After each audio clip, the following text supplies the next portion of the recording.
والعاقبة للمتقين والصلاة والسلام على أشرف الأنبياء والمرسلين أما بعد فأعوذ بالله من الشيطان الرجيم بسم الله الرحمن الرحيم اللهم صل على سيدنا ومولانا محمد النبي الأمي وعلى آله وصحبه وبارك وسلم عليه اللہ رب العالمین سورہ کاف آیت نمبر 51 کے اندر ارشاد فرما رہا ہے ما اشهدتهم خلق السماوات والارض ولا خلق انفسهم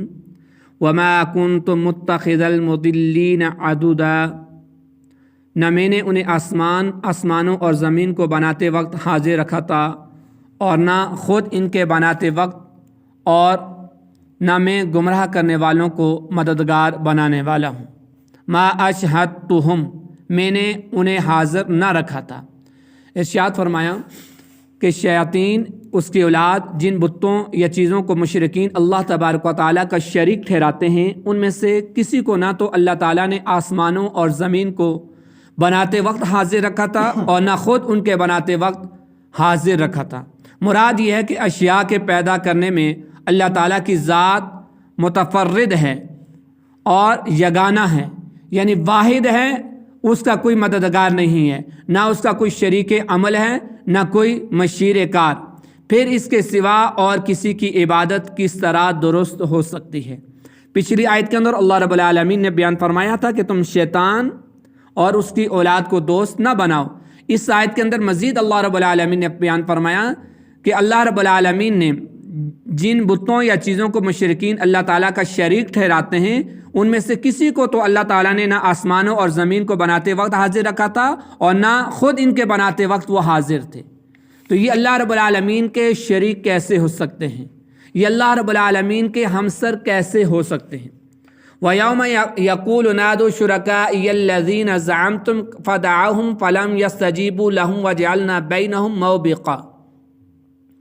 وَرَأَى الْمُجْرِمُونَ النَّارَ فَظَنُّوا أَنَّهُمْ مَوَاقِعُوهَا وَلَمْ يَجِدُوا عَنْهَا مَصْرِفًا۔ اور یاد کرو جس دن اللہ رب العالمین فرمائے گا میرے ان شریکوں کو پکارو جنہیں تم میرا شریک گمان کرتے تھے، تو وہ انہیں پکاریں گے تو وہ شریک انہیں جواب نہ دیں گے، اور ہم ان کے درمیان ایک ہلاکت کا میدان بنا دیں گے، اور مجرم دوزخ کو دیکھیں گے تو یقین کر لیں گے کہ وہ اس میں گرنے والے ہیں اور اس سے پھرنے کی کوئی جگہ نہ پائیں گے۔ وہ یوم، اور جس دن، ارشاد فرمایا کہ اور یاد کرو جس دن اللہ تعالیٰ کفار سے فرمائے گا اب تم میرے ان شریکوں کو پکارو جنہیں تم میرا شریک سمجھتے تھے، تو وہ انہیں پکاریں گے لیکن ان کے شریک انہیں کوئی جواب کسی قسم کا نہ دیں گے، اور ہم ان بتوں اور بت پرستوں کے درمیان اور اہل حق اور گمراہوں کے درمیان ایک ہلاکت کا میدان بنا دیں گے جس میں وہ اہل باطل اور ان کے بت پڑے رہیں گے۔ وَرَأَى الْمُجْرِمُونَ النَّارَ، اور مجرم دوزخ کو دیکھیں گے، یعنی جب مجرموں کو جہنم کی طرف چلایا جائے گا وہ جہنم کو دیکھ کر یقین کر لیں گے کہ اب وہ اس میں گرنے والے ہیں اور اس سے پھرنے کی کوئی جگہ وہ نہ پائیں گے، کیونکہ جہنم ہر طرف سے مجرموں کو گھیر لے گی۔ تو وہاں قیامت کے دن نہ کوئی کسی کا سفارشی ہوگا، نہ کسی کا حمایتی ہوگا، نہ کوئی کسی کا کوئی مددگار ہوگا۔ یوم یفر المرء من اخیہ و امہ و ابیہ و صاحبتہ و بنیہ لکل امرئ منہم یومئذ شأن یغنی۔ یہاں پر اللہ رب العالمین نے مقدس رشتے گنوائے ہیں کہ جن کے ساتھ دنیا کے اندر انسان کا بہت زیادہ کلوز تعلق ہوتا ہے، تو وہ بھی قیامت کے دن ایک دوسرے سے دور بھاگیں گے۔ بھائی کا رشتہ ہے، والدین کا رشتہ ہے، میاں بیوی کا رشتہ ہے، کلوز جو دوست ہیں ان کا رشتہ ہے، آپس میں تعلق داری ہے، یہ بھی ایک دوسرے سے منہ چرائیں گے، یہ بھی ایک دوسرے سے بھاگیں گے کہ کوئی مجھ سے نیکی نہ مانگ لے۔ وَلَقَدْ صَرَّفْنَا فِي هَذَا الْقُرْآنِ لِلنَّاسِ مِنْ كُلِّ مَثَلٍ وَكَانَ الْإِنسَانُ أَكْثَرَ شَيْءٍ جَدَلًا۔ اور بے شک ہم نے لوگوں کے لیے اس قرآن میں ہر قسم کی مثال طرح طرح سے بیان فرمائی، اور انسان ہر چیز سے بڑھ کر جھگڑالو ہے، یعنی لڑائی کرنے والا ہے۔ فی ھذا القرآن، اس قرآن میں ارشاد فرمایا کہ ہم نے اس قرآن میں ہر قسم کی مثال مختلف انداز سے بیان فرمائی ہے۔ جو لوگ عقل کے قائل ہیں عقلی مسائل بھی اللہ نے اس قرآن کے اندر بیان فرمائی،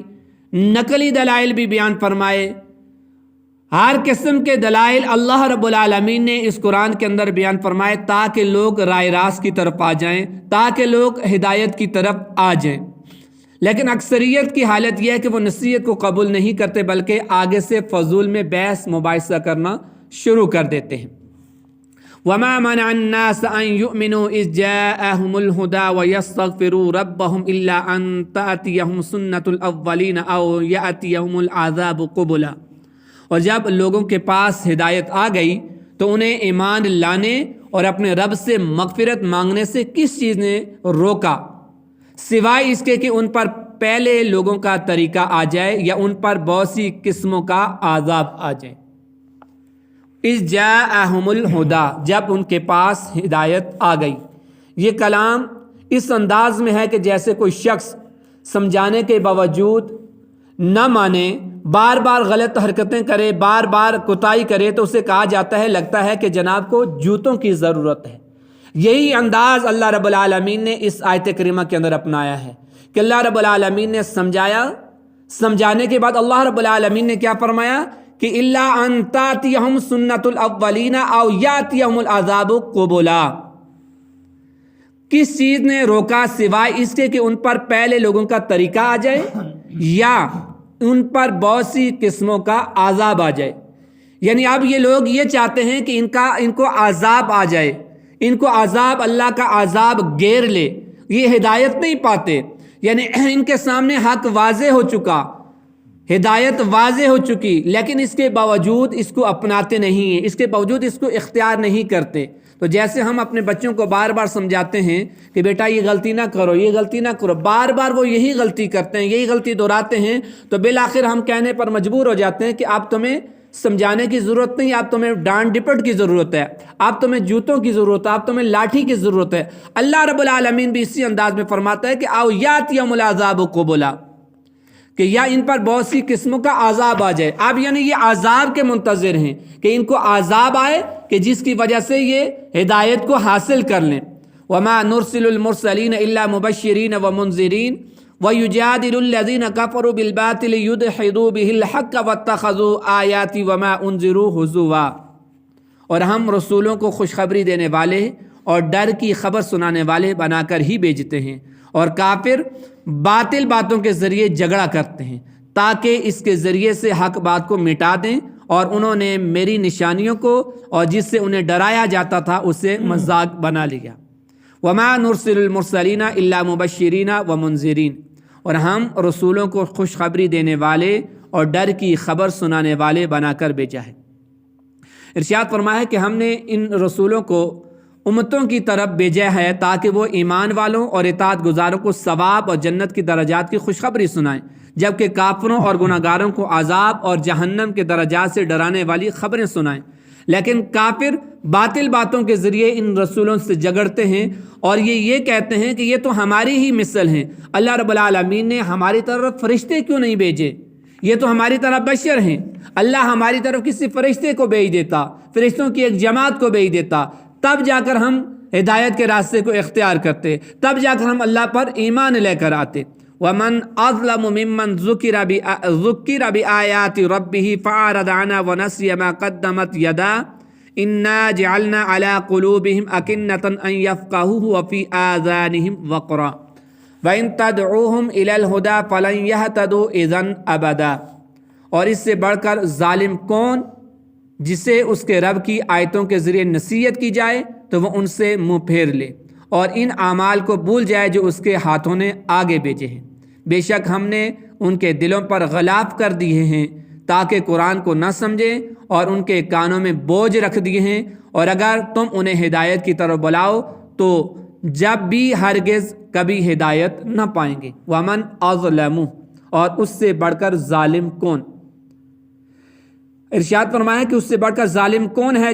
جسے اس کے رب کے کلام قرآن مجید کی آیتوں کے ذریعے نصیحت کی جائے تو وہ پھر بھی نصیحت حاصل نہ کرے، یعنی اس کے سامنے قرآن کے احکامات کو بیان کیا جائے، اللہ کی وحدانیت کو بیان کیا جائے، زندگی کے اصول و ضوابط کو بیان کیا جائے، لیکن اس کے باوجود وہ ان کو اختیار نہ کرے، یہ آیت کریمہ اگر ہم اپنی زندگیوں کے سامنے رکھیں اور اپنی زندگیوں کے روزمرہ معاملات کا محاسبہ کریں تو ہم اپنی زندگیوں کے اندر روزمرہ کے معاملات میں کئی ایسے امور سر انجام دیتے ہیں جو قرآن اور حدیث کے خلاف ہیں، متضاد ہیں۔ اب اللہ نے ہمارے سامنے ہدایت کو بیان فرما دیا، درست طریقے کو بیان فرما دیا۔ رسول اللہ صلی اللہ علیہ وسلم نے حدیث نبویہ کے ذریعے، صحابہ اکرام علیہم رضوان نے اپنے اعمال کے ذریعے ہمیں صحیح ڈائریکشن بتا دی، لیکن اس کے باوجود ہم کسی بھی معاملے کے اندر صحیح ڈائریکشن نہیں لیتے، ہم پرانے طریقے، پرانے رسومات کے پیچھے پڑے ہوئے ہیں۔ تو اللہ کیا فرماتا ہے کہ وَمَنْ أَظْلَمُ مِمَّنْ ذُكِّرَ، اس سے بڑھ کر ظالم کون ہے کہ جس کو اللہ نصیحت دینا چاہے قرآن کے ذریعے اور وہ نصیحت حاصل نہ کرے۔ اللہ ڈائریکشن بتانا چاہتا ہے، اللہ راستہ بتانا چاہتا ہے، لیکن ہم انسان، ہم مسلمان ہو کر بھی اس ڈائریکشن پر چلنے کے لیے تیار نہیں ہیں، اس ڈائریکشن کو اختیار نہیں کرتے، اس راستے پر چلنے کے لیے تیار نہیں۔ تو اللہ فرما رہا ہے یہ سب سے بڑا ظالم انسان ہے۔ اور پھر جب انسان اس راستے کو اختیار کر لیتا ہے تو پھر اللہ کیا کرتا ہے؟ اللہ فرما رہا ہے کہ میں ان کے دلوں پر غلاف چڑھا دیتا ہوں، ان کے کانوں پر بوجھ ڈال دیتا ہوں، ان کے دلوں پر غلاف، کہ اب ان کے جو حق بات اگر ان کے سامنے بیان کی جائے، قرآن بیان کیا جائے، حدیث نبویہ بیان کی جائے تو وہ ان کے دلوں پر نہیں اترتی، اور ان کے کانوں پر بوجھ ہوتا ہے، وہ حق بات نہیں سنتے۔ مطلب کہ آواز تو ان تک پہنچتی ہے لیکن حق بات کو وہ تسلیم کرنے والے نہیں ہیں۔ یہی بڑے ظالم لوگ ہیں۔ اللہ رب العالمین ہمیں اس قرآن سے رشد و ہدایت لینے کی توفیق عطا فرمائے۔ وما علیہ